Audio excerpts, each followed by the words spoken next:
Hello children, Sai Ram. Welcome back to Social Studies class. Children, this is our revision session. Okay, second session. So we'll start with chapter number 18, the British Raj and the First War of Independence. Okay, children, we had already studied this chapter. We'll just revise this chapter. Okay, so several hundred years ago, the Arabs and the Europeans traded with India. Okay, they traded mainly over land. Okay, India at that time was a very rich country, famous for its spices, gold, pearls, and silk.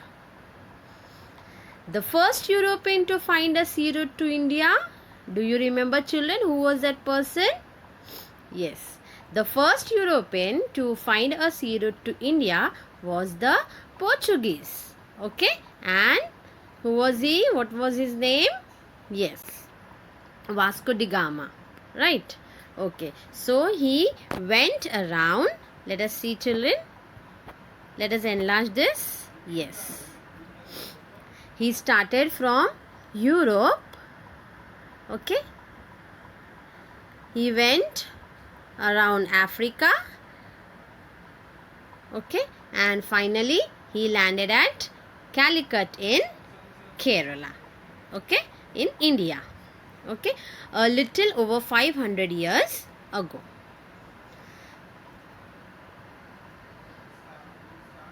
Okay. The Portuguese started trading with India mainly in spices. They were followed by the Dutch, French and English traders. Soon they started fighting to get a bigger share of the trade for themselves. Okay, children, these all were trading with India, but later on what happened is they started fighting with each other to get a bigger share of trade for themselves. Finally, the British defeated the others. Okay, and the British formed the East India Company. Okay, what did the British form, children? The British formed East India Company in the year 1600. For what purpose did British form this company? The British formed East India Company in the year 1600 for trading in India. Okay, so they made trading centers in the western and eastern coast of India. They bought mainly spices and textiles from India. For some time, their main concern was only trading. Okay. Now, we'll see about the British control on India. The wealth taken back to Britain by the traders of East India Company. Now, East India Companies were established in India. Okay, so whatever profit they used to make, they used to carry to Britain. Okay, the wealth taken back to Britain by the traders of East India Company was used to fund the industries which were in Britain. Okay, the British now needed a steady supply of raw materials for their factories. What did they require, children? Yes, they required steady supply of raw materials for their factories in Britain.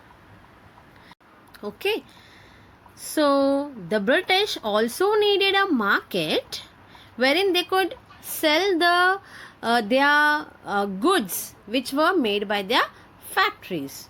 Okay, that means they used to carry the raw materials from India to their own country. They converted it into finished goods and they wanted to sell. Now, where will they sell? So, they brought it back to India for selling it. But the British were not content, that means were not satisfied with being mere traders in India. They wanted to control the land. Okay. Around 250 years ago, the Mughal Empire in India had started declining. Several regional kingdoms merged. And what happened is the British took advantage of the constant fighting between these kingdoms. Okay. And started gaining control over India.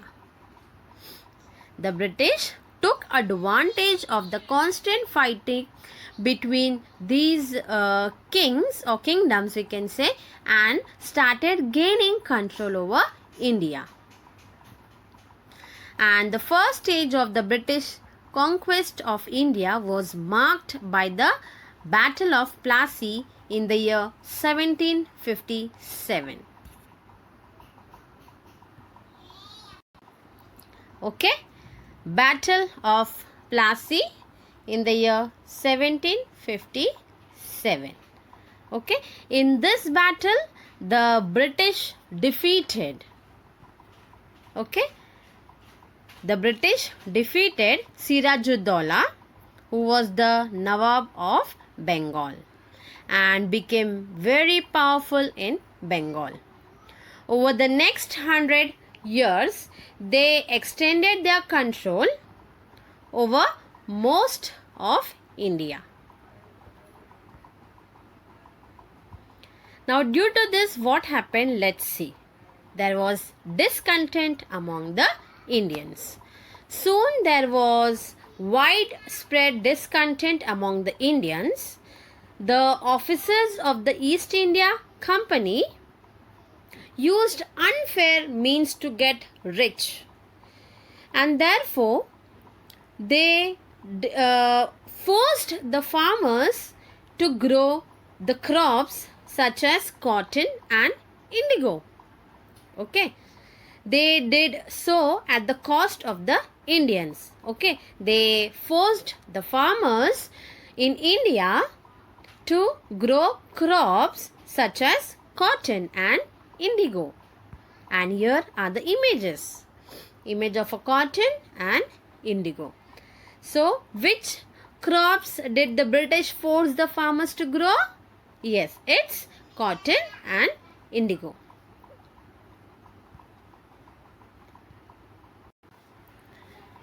And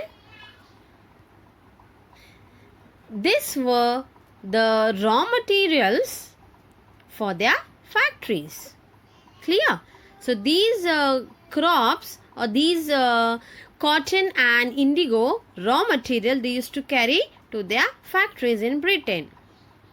The British purchased these raw material at very low prices. And as a result, what happened, children? The farmers suffered. They became poorer, while the British made huge profits.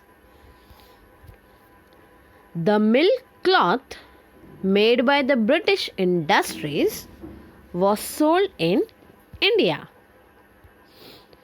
Now, the raw material which the British used to carry to their country, they converted into the finished goods. Okay. And here is the image, children. Okay. So, the mill cloth made by the British industries was sold in India. This was cheaper and of better quality compared to the cloth made by the locals in India. Okay. And more and more people started buying the British cloth. As a result, what happened, children? The Indian handloom industries suffered and the workers became poorer. The traders, local weavers and the industries suffered lot of losses. Traders also suffered because of the goods coming from Britain. The British made unjust laws. Okay? The British made unjust laws through which they could take control of more and more kingdoms in India. The planning of British was to capture the entire India. So, they made many such laws which were benefited for them. Okay, and one such law was, if a ruler dies, okay, if a ruler dies without a child, then his kingdom would be taken over by the British. Okay, what was the rule, children? If a ruler dies without a child, then his kingdom would be taken over by the British. This made the kings and the Nawabs of India very unhappy. Okay, the kings and the Nawabs of India were unhappy because of this law.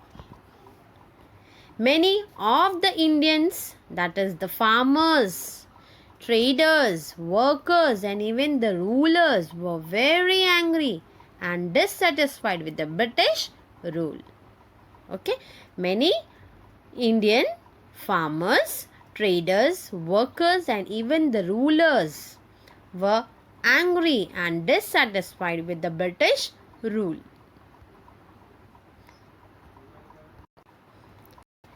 Whenever such a situation exists, there are chances of a revolt. So people forgot their fears and differences and together rise against the rulers. This is what happened in India in the year 1857.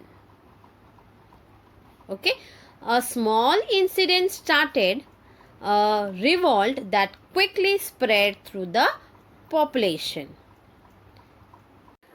Now children, before the revolt started, there was like several months of tension among the Indian soldiers because of the new rifles. Okay, now what kind of tension did the soldiers had, children? Do you remember?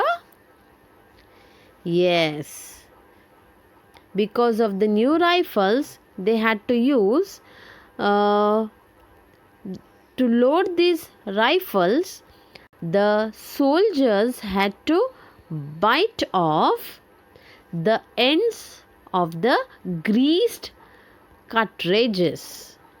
Okay, to load these rifles, the soldiers had to bite off the ends of these cartridges. Rumor spread among the soldiers that the cartridges were greased with the fat of cows and pigs. Okay, and the Hindus regard cows as very religious and Muslims regard pigs as unclean. Okay, so the rumors angered both the Hindus as well as the Muslim soldiers. Children, on 29th March 1857, an Indian soldier, Mangal Pandey, attacked a British officer at Calcutta. Okay, 29th March 1857, an Indian soldier, Mangal Pandey, attacked a British officer at Calcutta, for which he was later hanged on 8th April 1857. Okay, when was he hanged, children? He was hanged on 8th April 1857. and due to this, there was widespread discontent and anger among the Indian soldiers. On 10th May 1857, okay, on 10th May 1857, Indian soldiers in Meerut shot down their officers and took over Meerut. Then they marched to Delhi and persuaded the last Mughal emperor, okay, that is Bahadur Shah Zafar, and here is his image, okay. They requested the Mughal emperor Bahadur Shah Zafar to lead the revolt. The revolt spread rapidly to other parts of India, and different leaders led the revolt in different parts of India. And children, some of the prominent leaders were Nana Sahib, Tantia Tope, Rani Lakshmibai and Liaquat Ali. Here are their images. Nana Sahib, this is Tantia Tope. Here we have image of Rani Lakshmibai and here is Liaquat Ali. Okay. But the British had superior weapons and greater military strength. So even many of the Indians sided them, that is the British. The revolt of 1857, also known as the First War of Independence, was finally crushed by the British. However, the British were alarmed by the revolt, and in the year 1858, okay, in the year 1858, the British government decided to take India under its direct control, and thus it ended the rule of East India Company, and a viceroy was appointed to rule over India on behalf of the crown. So children, though the revolt failed, okay, that means the revolt of 1857 was not successful, but it gave the Indians the awareness of their strength and confidence that if they unite, then they would surely be able to push away the British from their land. Okay, it made them realize the injustice of the British rule and the value of freedom. It made them aware that if they stood united, then they could defeat the British and gain the independence. Okay, so that's it with the lesson, children. Read the entire chapter, okay, and solve the objective questions which are at the end of the chapter.